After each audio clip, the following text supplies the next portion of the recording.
So a lot of stuff has happened since Kansas. Like, I can't even name this video Kansas anymore. It would have to be Colorado, part 1. If that's what I was going to name it, but I doubt it. So I'm driving through Kansas, and I was almost through Kansas. I was like a day and a half from the border, like so close. Oberlin, Kansas on Highway 36.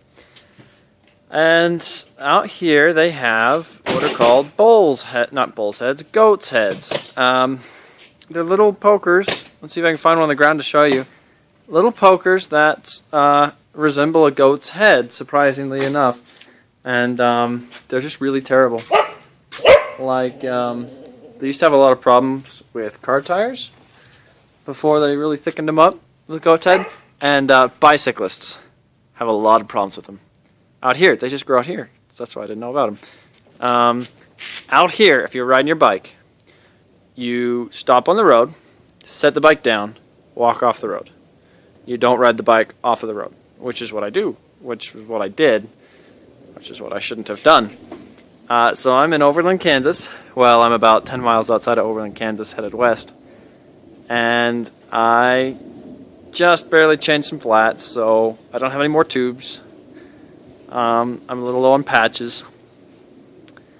And I run into a big batch of goat's heads. Probably there were 20 spikes in each tire. Which, I mean, the tires were fine when you pulled the spikes out, but the tubes were Swiss cheese. And I did not have enough patches. I just did not. Like, I used every single patch I had, and it didn't work. Too many holes. So I start thumbing for a ride. I managed to get a ride down to, see, I'm up at 36, right? Headed across. Well, 36 is not very populated. You have a town about every 30 miles, but usually it's like a town of 200 or so, and every 30 miles, there's not anything in between. So I was like, if I'm going to walk, hitchhike, do something, I need to be somewhere more populated in case terrible things happen.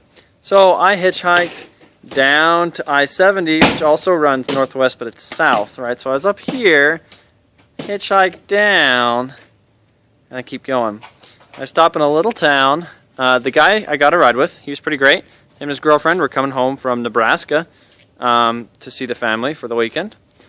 His name was Stuart White. Haven't found him on Facebook yet. That's kind of some cool shadows for my glasses. Let's fix that.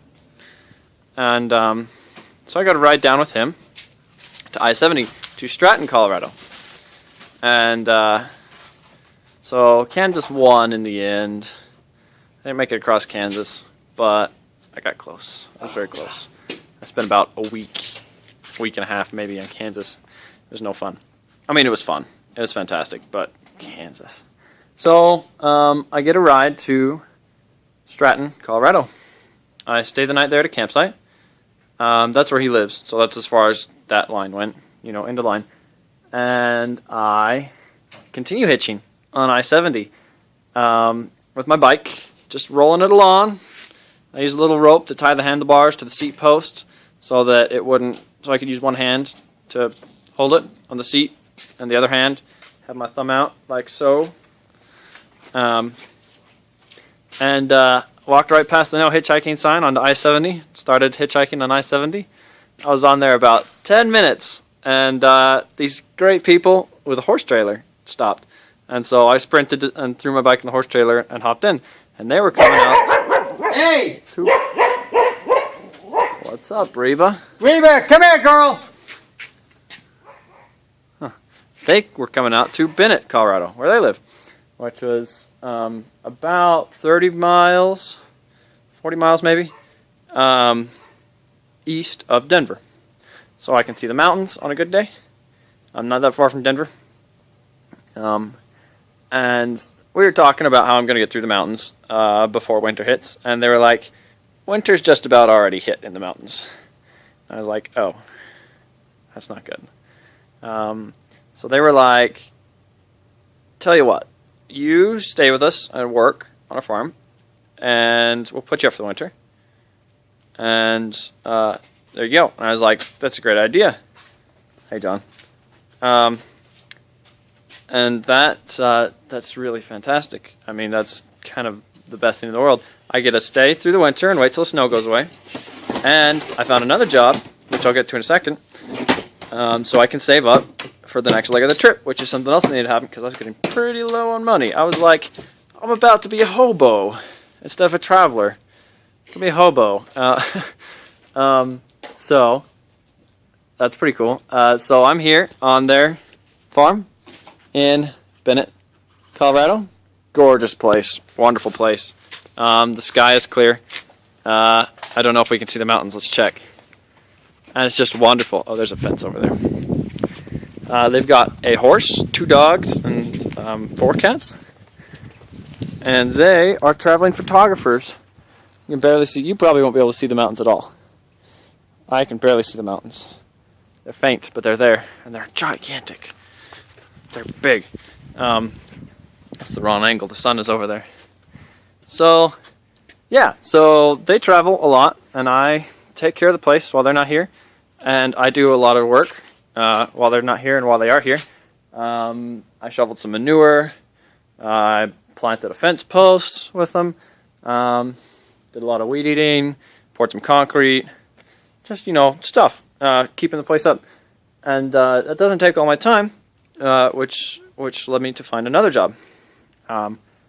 Which I managed to stumble into the perfect job, as is my bad habit to do. I got a job on an Air Force base at the commissary, and the commissary is like a big grocery store. I mean, it is a big grocery store, which is pretty cool. It's just huge, like between a Walmart and a Sam's Club. And I got a job stocking groceries there. And so the commissary themselves order and stock a lot of the groceries, and then you have independent vendors that come in. And these vendors stock their own groceries. So I'm working for vendors. And what's cool about that is I don't get paid by the hour. I get paid per case of groceries stocked. So that's pretty cool because I can kick them out fast. My hours are entirely independent. Like anytime, 24 hours a day, I can show up and work if I want to. So I could work like between 3 and 5 in the morning if I really got the hankering to.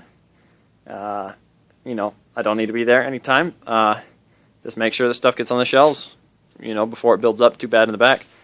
It's going to be pretty sweet. There's no dress code, so I can wear work clothes. I don't need to worry about looking nice for customers. I can put my music in and just cruise as fast as I want. Just kick it out. So I'm going to be working for 2 or 3 independent vendors, stocking for them. That's going to be excellent. My first day was yesterday, and it was cool. Just throughout the winter, the rumor you heard was correct. I have decided, yes, I will stay. We'll work. Get ready for the spring, because setting off into the mountains in the winter is a bad idea. Setting off in the mountains in the winter broke is a worse idea.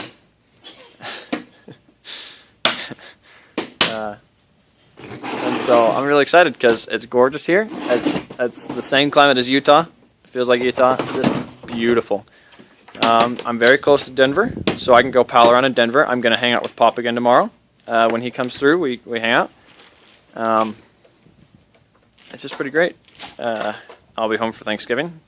I'll be home for Christmas. Actually, I'm not sure on Christmas yet. Got some plans in the works. It's going to be cool. Probably make it up to Salt Lake once or twice on a train or something throughout the winter, just to visit the cousins up there. And then in the spring, I'll start from here again and finish my bike trip up to Salt Lake. Depending on when I get up there and how much extra money I have, because I might make bank at this new job I got. I might stick around up there and find another job, or I might pal around up there for a couple of weeks, maybe as much as a month, but I don't want to necessarily stay that long and just spend money and not make any money. And then I'll be back for camp next summer. After which, it's off to Australia. That's the plan. Stan. It's going to be pretty cool. So that's my life so far. In my next video, I think I'm going to introduce people I'm staying with. Some cool stuff like that. That's around here. The the One Direction news, zero feels. No feels. None. Sorry.